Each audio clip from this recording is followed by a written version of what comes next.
Hi అండి. Welcome to lady programmer channel computer organization and architecture సిరీస్లో మరొక వీడియోకి స్వాగతం. ఈరోజు మనం నేర్చుకోబోయే topic address sequencing. Before we begin, don't forget to subscribe to lady programmer and make the learning simple, smart and exciting. Ready కదా? Let's start. Address sequencing అంటే ఏంటంటే నార్మల్గా మన సిపియులో ఇన్స్ట్రక్షన్స్ ఎగ్జిక్యూట్ అవుతూ ఉంటాయి. మేబీ మైక్రో ఇన్స్ట్రక్షన్ కానీ execute అవుతూ ఉంటుంది. సో ఆ ఆర్డర్లో మనకి నెక్స్ట్ అడ్రస్ అనేది ఏంటో తెలియాలి. లేనప్పుడు అది సిపియు అనేది ఐడల్గా ఉండిపోతుంది. So which is not correct for fast executions. So దానికోసం when a CPU executes a micro program, each micro instruction is stored in a specific address in the control memory. మనకు తెలుసు మన మైక్రో ఇన్స్ట్రక్షన్ అనేది micro instructions యాక్చువల్గా micro programme అనేది control మెమరీలో store అయి ఉంటుంది. సో మన మైక్రో ఇన్స్ట్రక్షన్స్ అనేవి పార్ట్ ఆఫ్ మైక్రో ప్రోగ్రామ్ కదా. సో అవి ఎక్కడ ఉంటాయి? కంట్రోల్ మెమరీలో ఉంటాయి. సిపియు అక్కడ నుంచి ఒక్కొక్క అడ్రస్ని రీడ్ చేస్తూ కావాల్సిన మైక్రో ఇన్స్ట్రక్షన్ని తీసుకుంటుంది. సో ఆ ప్రాసెస్లో నెక్స్ట్ ఇన్స్ట్రక్షన్ ఎగ్జిక్యూట్ చేయాలంటే దానికి నెక్స్ట్ అడ్రస్ ఎక్కడ ఉంటుందో తెలియాలి కదా. సో అది తెలియడానికి మనకి కొన్ని స్టెప్స్ ఉంటాయి. To execute them in the correct order, the control unit must know which address of the micro instruction to read next.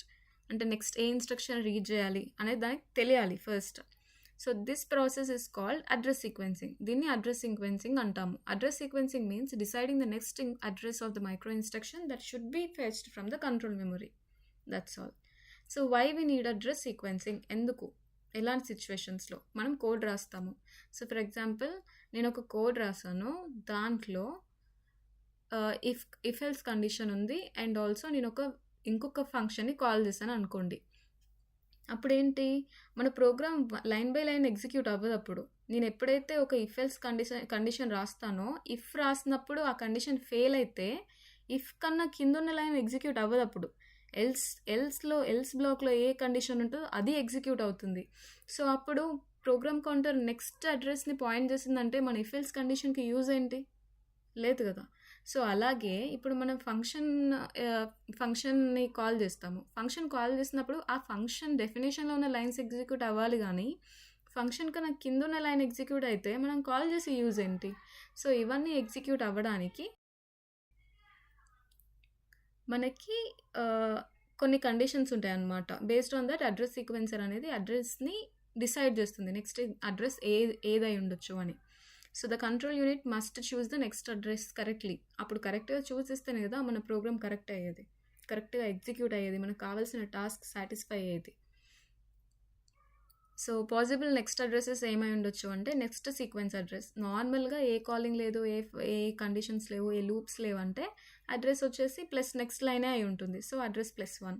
Branch address అంటే ఏంటంటే ఇఫ్ ఎల్స్ కండిషన్స్ రాసినప్పుడు ఇఫ్ ఒక కండిషన్ రాంగ్ అయితే it should jump to some other location in the else black. Address of the new routine. ఇప్పుడు మీరు function call చేసినప్పుడు ఆ next function call చేసినాక ఆ ఫంక్షన్ కాల్ కింద ఉన్న లైన్ కాకుండా ఫంక్షన్ బ్లాక్కి వెళ్ళి ఆ డెఫినేషన్లో ఉన్న లైన్స్ ఎగ్జిక్యూట్ చేయాలి. సో ఆ స్టార్టింగ్ అడ్రస్ ఆఫ్ ద ఫంక్షన్ని ఎగ్జిక్యూట్ చేయాలి, అది అడ్రస్ రిజిస్టర్లో స్టోర్ అవ్వాలి. And sub routine return address అంటే మీరు ఫంక్షన్ కాల్ చేశారు, ఫంక్షన్ ఎగ్జిక్యూట్ అయిపోయింది, సో మళ్ళీ మీరు ఎక్కడికి వెళ్ళాలి? రిటర్న్లో ఎక్కడైతే వదిలేస్తారో అక్కడికి వెళ్ళాలి. విచ్ మీన్స్ ఫంక్షన్ కాల్ చేయడానికి ఎక్కడైతే కాల్ చేశారో దాని నెక్స్ట్ లైన్ ఎగ్జిక్యూట్ అవ్వాలి. సో దానికోసం ఈ సబ్ రొటీన్ రిటర్న్ అడ్రస్ ఉంటుంది. So address sequencing hardware. వీటిని అడ్రస్ని సీక్వెన్స్ చేయడానికి ఏ హార్డ్వేర్ మనం యూజ్ చేస్తామంటే control memory, where all the micro instructions are stored. Micro program counter, మన ప్రోగ్రామ్ కౌంటర్ ఎలా అయితే నెక్స్ట్ ఇన్స్ట్రక్షన్ అడ్రస్ని స్టోర్ చేస్తుందో మైక్రో ప్రోగ్రామ్ కౌంటర్ కూడా మైక్రో ఇన్స్ట్రక్షన్ యొక్క నెక్స్ట్ అడ్రస్ని స్టోర్ చేసుకుంటుంది. నెక్స్ట్ అడ్రస్ జనరేటర్ అంటే బేస్డ్ ఆన్ ఇంతకుముందు మనం చూసిన క్రైటీరియా ఉన్నాయి కదా 4, దాంట్లో ఏ ఒక్కటి సాటిస్ఫై అయినా కానీ దానికి రిలవెంట్ అడ్రస్ని జనరేట్ చేస్తుంది. మల్టీప్లెక్సర్ అంటే మనకి నెక్స్ట్ ప్రోగ్రామ్ కౌంటర్లో ఏ అడ్రస్ అనేది స్టోర్ అవ్వాలి అని డిసైడ్ చేసేది మన మల్టీప్లెక్సర్. వర్కింగ్, మన micro controller gives address to control memory. ఇప్పుడు మైక్రో కౌంటర్ అనేది కంట్రోల్ మెమరీకి అడ్రస్ ఇస్తుంది. So the instruction at that address is fetched. So control memory ఏం చేస్తుంది, మనకు ఆ ఇన్స్ట్రక్షన్ని ఫెచ్ చేసి పెట్టి ఈ ఫెచ్ చేసి పెడుతుంది. So control signals from the micro instructions are sent to perform the operation. ఇప్పుడు ఫర్ ఎగ్జాంపుల్ ప్రోగ్రామ్ కౌంటర్ అనేది ఒక 100 అనే అడ్రస్ ఇచ్చిందనుకోండి మైక్రో మెమొరీకి, కంట్రోల్ మెమొరీకి. అప్పుడు the control instruction that address is fetched. ఆ 400 అనే అడ్రస్లో అడిషన్ అనేది మన ఆపరేషన్ అనుకోండి. So control signals from the micro instruction. ఇప్పుడు కంట్రోల్ సిగ్నల్ ఆ 400 అనే నెంబర్కి ఒక సిగ్నల్ని మ్యాప్ చేసి పెడతారు. ఈ నంబర్కి ఈ సిగ్నల్ అని. ఇప్పుడు 400 అనే అడ్రస్లో సిగ్నల్కి మనం ఈ సిగ్నల్ ఇవ్వాలి, అడిషన్ సిగ్నల్ ఇవ్వాలి అని. సో ఎప్పుడైతే ఈ control signals from the micro instruction ఆ 400లో ఉండే ఇన్స్ట్రక్షన్కి ఒక మైక్రో సిగ్నల్ అనేది రిలీజ్ అవుతుంది. So that sent perform the operation. అప్పుడు అడిషన్ జరుగుతుంది. నెక్స్ట్ ఏంటి, నెక్స్ట్ అడ్రస్ జనరేటర్. ఇప్పుడు ఆపరేషన్ అయిపోయింది, సో మనకి నెక్స్ట్ అడ్రస్ కావాలి. ఎవరు డిసైడ్ చేస్తారు దాన్ని అంటే నెక్స్ట్ అడ్రస్ జనరేటర్. అది దేని బేస్గా ఇంతకుముందు స్లైడ్లో మనం చూసినట్టుగా సీక్వెన్సింగా, బ్రాంచింగా, న్యూ రొటీనా, సబ్ రొటీన్ రిటర్నా, వాటిని బట్టి మనకు నెక్స్ట్ అడ్రస్ జనరేట్ అవుతుంది. The mux selects the correct next address and loads it into the micro program counter. So ఇందాక స్లైడ్లో చూసినట్టు మల్టీప్లెక్సర్ అనేది ప్రోగ్రామ్ కౌంటర్లోకి నెక్స్ట్ అడ్రస్ మైక్రో ఇన్స్ట్రక్షన్ అడ్రస్ని స్టోర్ చేస్తుంది. సో ఈ ప్రాసెస్ అనేది రిపీట్ అవుతూ ఉంటుంది. Micro program example. Let's take a simple example. ఇప్పుడు addition of R1 and R2 ఉందనుకోండి. This means add the content of R2 to R1 and store the result back to R1. అంతే కదా. So ఇవన్నీ signals generate అవుతాయి. How micro program works here.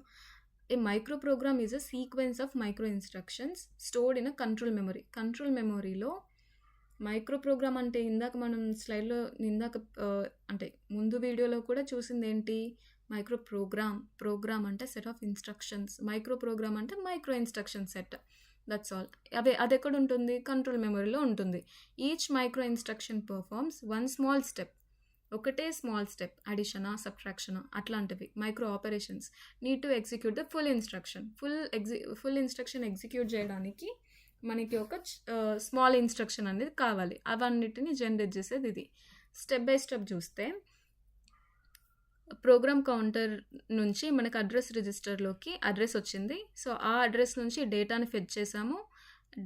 Fetch చేసిన data నుంచి మనకి instruction వచ్చింది. ఇన్స్ట్రక్షన్ని decode చేస్తే మనకి దాంట్లో ఆపరాండ్స్ ఏంటి, ఆపరేటర్స్ ఏంటి అన్నీ తెలుస్తాయి. సో ఇప్పుడు R1 అనేది మనకి మన డేటా. ఇప్పుడు 2+3లో ఇది R1 అనే దాంట్లో 2 ఫిల్ చేసామనుకోండి, దాన్ని టెంప్లోకి లోడ్ చేస్తుంది. మళ్ళీ R2ని టెంప్కి యాడ్ చేస్తుంది అండ్ దాన్ని ALU అర్థమెటిక్ లాజిక్ యూనిట్కి ఇస్తే అది మళ్ళీ R1లోకి స్టోర్ చేస్తుంది. Which means R1 + R2 = R1 no. Next instruction execute అవ్వాలి కాబట్టి ప్రోగ్రామ్ కౌంటర్ని ఇంక్రిమెంట్ చేసి పెట్టాలి. What's happening, each row ever represents 1 micro instruction. ఇందాక మనం చూసిన స్లైడ్లో ఈ 1 2 3 4 5 6 7 8 ఇవన్నీ 8 స్టెప్స్ ఉన్నాయి కదా. ఈ 8 స్టెప్స్ ఒక micro instruction. So all 8 together micro program అంటాము దాన్ని దేనికి వాడాం మనం, యాడ్ ఆపరేషన్కి వాడాం అన్నమాట. So control unit action. The micro program counter starts from 100 address and each in micro instruction is fetched one by one from the micro control memory and address sequencer decides the next address, and when all the micro instructions are done, control return to the fetch phase for the next instruction. ఏం లేదు, మన program counter అనేది first 100 అనే లొకేషన్లో ఉంటుంది. ఆ instruction read చేస్తుంది control memory నుంచి, దానికి రిలేటెడ్ సిగ్నల్ని రిలీజ్ చేస్తుంది సో దట్ ఆ ఆపరేషన్ పర్ఫామ్ అవుతుంది. అడ్రస్ సీక్వెన్సర్ ఏం చేస్తుంది, మళ్ళీ మనకు నెక్స్ట్ మైక్రో ప్రోగ్రామ్ ఎక్కడుంది, మైక్రో ఇన్స్ట్రక్షన్ ఎక్కడుంది అనేది డిసైడ్ చేయడానికి అడ్రస్ సీక్వెన్స్ హార్డ్వేర్ వాడతాం మనము. సో దానివల్ల మనకి ప్రోగ్రామ్ కౌంటర్లో అడ్రస్ వస్తుంది. సేమ్ ఈ ప్రాసెస్ అనేది రిపీట్ అవుతూ ఉంటుంది. సో ఇక్కడి వరకు చూసారంటే మన వీడియో మీకు నచ్చిందని అనుకుంటున్నా. So please like, share and subscribe and support to lady programmer. Next వీడియోలో కలుద్దాం. Until then bye.